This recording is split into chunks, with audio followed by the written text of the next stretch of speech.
and all my dear friends.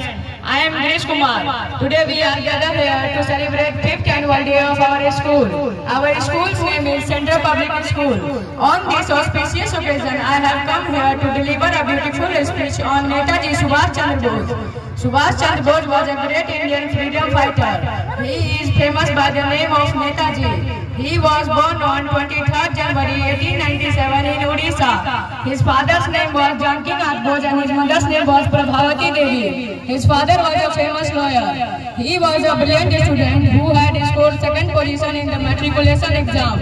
He took his early education in the Anglo-Indian school in Odisha. His father was a famous lawyer. He gave up his life for his motherland. The Azad Hind Fauj was established by Netaji Subhash Chandra Bose. He completed his BA Honours in Philosophy in 1918 from the University of Calcutta. Later he went to England for September 1919 for further studies.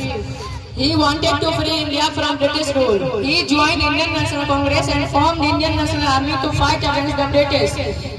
The former bloc of Indian National Congress was formed on 3rd May 1939 by Netaji Subhash Chandra Bose. Subhash Chandra Bose was given the title Netaji by Indian soldiers in Germany in 1942. He became the president of Indian National Congress in 1938 to 1939. Despite facing many struggles, Subhash Chandra Bose's contribution to India's freedom struggle remains unforgettable and making him one of the greatest heroes of India. Subhash Chandra Bose was such an era man who had played an important role in liberating India, and he inspired half of India's population to join the army.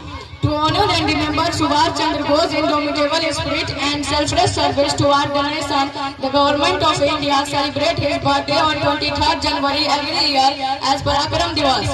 Unfortunately, he was dead on 18th August 1945 in a plane crash. He is an inspiration for every Indian. Thank you. Jai Hind, Jai Bharat.